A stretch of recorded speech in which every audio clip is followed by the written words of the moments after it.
السلام علیکم۔ فاطمہ بنت قیس رضی اللہ تعالیٰ عنہا بیان کرتی ہیں کہ جب میری عدت گزر گئی تو میں نے نبی کریم کی منادی کو الصلاۃ الجامعۃ پکارتے ہوئے سنا، چنانچہ میں بھی دیگر عورتوں کے ساتھ مسجد پہنچی اور نبی کریم صلی اللہ علیہ وآلہ وسلم کے ساتھ نماز ادا کی۔ میں عورتوں کی سب سے پہلی صفت میں تھی۔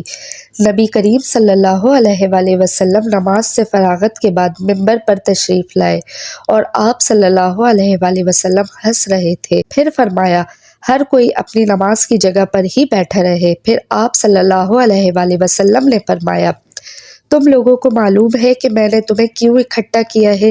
لوگوں نے عرض کیا، اللہ اور اس کے رسول صلی اللہ علیہ وآلہ وسلم ہی کو اس کا زیادہ علم ہے۔ آپ صلی اللہ علیہ وآلہ وسلم نے فرمایا، اللہ کی قسم، میں نے تم لوگوں کو کسی رغبت دلانے یا ڈرانے کی خاطر اکٹھا نہیں کیا ہے، بلکہ اس لیے اکٹھا کیا ہے کہ تمیم داری ایک نصرانی تھا، وہ میرے پاس آیا اور مجھ سے بیعت کر کے مسلمان ہو گیا۔ اس نے مجھے ایک بات بتائی ہے جو میری اس بات کے موافق پڑی ہے جو میں تم لوگوں سے دجال کی بابت بیان کیا کرتا تھا۔ تمیم داری نے مجھ سے بیان کیا کہ لخم اور جذام کی قوم کے 30 آدمیوں کے ساتھ سمندری جہاز میں سوار ہوا۔ سمندر کی موج نے ان لوگوں کو ایک ماہ تک پریشان کیے رکھا۔ آخر کار وہ لوگ غروب آفتاب کے وقت سمندر میں ایک جزیرے میں جا لگے۔ پھر وہ ایک چھوٹی سی کشتی میں سوار ہو کر جزیرے میں داخل ہوئے۔ وہاں انہیں ایک بھاری بھرکم جانور ملا جس کی دم پر بہت زیادہ بال تھے۔ لوگوں کی کثرت سے اس کے اگلے اور پچھلے حصے کی شناخت نہیں ہو پا رہی تھی۔ لوگوں نے کہا، اے کمبخت، تو کیا چیز ہے؟ اس نے کہا، میں جساسہ ہوں۔ لوگوں نے کہا، یہ جساسہ کیا بلا ہے؟ اس نے کہا، اچھا، تم لوگ اس آدمی کے پاس چلو جو دیر گرجا گھر میں ہے اور تمہاری خبروں کا بہت ہی مشتاق ہے۔ تمیم داری کا بیان ہے، جب اس جانور نے دیر کے اندر ایک آدمی کا نام لیا تو ہم ڈرے کہ کہیں شیطان نہ ہو، غرض ہم لوگ تیزی کے ساتھ چلتے ہوئے دیر میں داخل ہوئے۔ دیکھا تو وہاں ایک بڑے قد کا آدمی ہے کہ اتنا لمبا تڑنگا اور ایسا سخت جگڑا ہوا آدمی ہم نے کبھی نہیں دیکھا تھا۔ اس کے دونوں ہاتھ گردن کے ساتھ اور دونوں زانوں سے دونوں ٹخنوں تک لوہے سے جگڑے ہوئے تھے۔ ہم نے کہا، ارے کمبخت، تو کیا چیز ہے؟ وہ کہنے لگا، تم لوگ اب میری خبر پر قابو پا گئے، یعنی اب تو میرا حال تمہیں معلوم ہو جائے گا۔ پہلے تم اپنے بارے میں بتاؤ کہ تم کون لوگ ہو؟ ہم نے کہا، ہم عرب لوگ ہیں۔ ہم ایک سمندری جہاز میں سوار ہوئے تھے، مگر موج دریا کی وجہ سے ہم ایک مہینے تک اس کے رحم و کرم پر رہے۔ اس طرح ہم تیرے اس جزیرے میں آ گئے۔ پھر ہم ایک چھوٹی سی کشتی میں بیٹھ کر جزیرے میں داخل ہوئے۔ وہاں ہمیں ایک بھاری دم کا بہت بالوں والا جانور ملا۔ بالوں کی کثرت سے اس کے اگلے پچھلے حصے کی شناخت نہیں ہو پا رہی تھی۔ ہم نے کہا، اے کمبخت، تو کیا بلا ہے؟ اس نے کہا، میں جساسہ ہوں۔ ہم نے پوچھا، یہ جساسہ کیا بلا ہے؟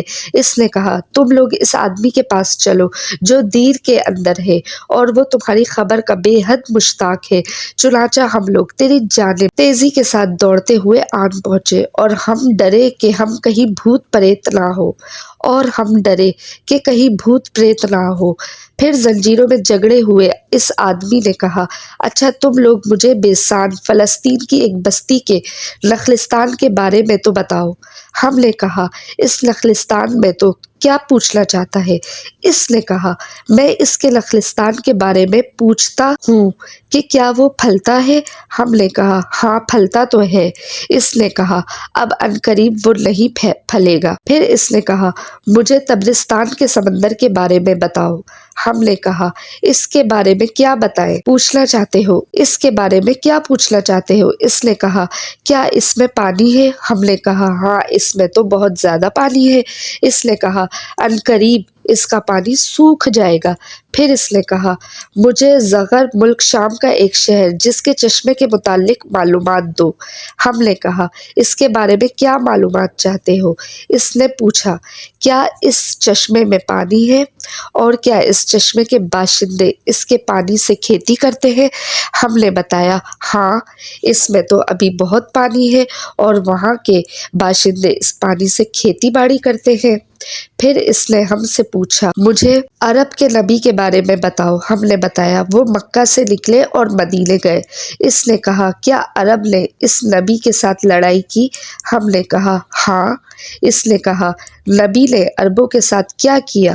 ہم نے اسے بتایا وہ اپنے گرد و پیش کے عربوں پر غالب ہوئے اور انہوں نے ان کی اطاعت کی۔ اس نے کہا یہ بات ہو چکی؟ ہم نے کہا ہاں۔ اس نے کہا آگاہ رہو، عربوں کے لیے اس میں خیر ہے کہ وہ اس نبی کی پیروی کر لیں، اور میں تمہیں بتا دوں کہ میں ہی مسیح دجال ہوں۔ عنقریب مجھے نکلنے کی اجازت دی جائے گی، چنانچہ میں نکلوں گا اور پوری زمین کی سیر کروں گا، مکے اور مدینے کو چھوڑ کر ساری ہی بستیاں صرف 40 دنوں میں سر کر لوں گا۔ اگر میں مکہ یا مدینہ میں سے کسی بھی شہر میں داخل ہونے کی کوشش کروں گا تو وہاں ایک فرشتہ ننگی تلوار لے کر مجھے اس میں داخل ہونے سے روک دے گا، اور اس کے ہر ایک ناکے پر فرشتے ہوں گے جو اس کی چوکیداری کریں گے۔ فاطمہ بنت قیس رضی اللہ تعالیٰ عنہا کہتی ہے کہ اتنا بیان کرنے کے بعد رسول اکرم صلی اللہ علیہ وآلہ وسلم نے اپنے عصا سے منبر پر مارتے ہوئے فرمایا یہی طیبہ مدینہ ہے، یہی طیبہ ہے، یہی طیبہ ہے، خبردار ہو، کیا میں تم کو اس حال سے خبر دے چکا ہوں؟ اصحاب نے عرض کیا ہاں۔ آپ صلی اللہ علیہ وآلہ وسلم نے فرمایا مجھے تمیم داری کی بات اچھی لگی، کیونکہ وہ میری اس بات کے موافق پڑی جو میں تم سے دجال اور مکہ و مدینہ کے بارے میں بیان کیا کرتا تھا۔ خبردار، وہ دجال دریائے شام یا دریائے یمن میں ہے نہیں، بلکہ وہ مشرق کی جانب ہے، وہ مشرق کی جانب ہے، وہ مشرق کی جانب ہے، مشرق کی جانب بحرہ ہند ہے۔ شاید دجال بحرہ ہند کے کسی جزیرے میں ہو، اور آپ صلی اللہ علیہ وآلہ وسلم نے اپنے ہاتھ سے مشرق کی جانب اشارہ فرمایا۔ اللہ پاک ہم سب کا خاتمہ ایمان پر کرے، آمین۔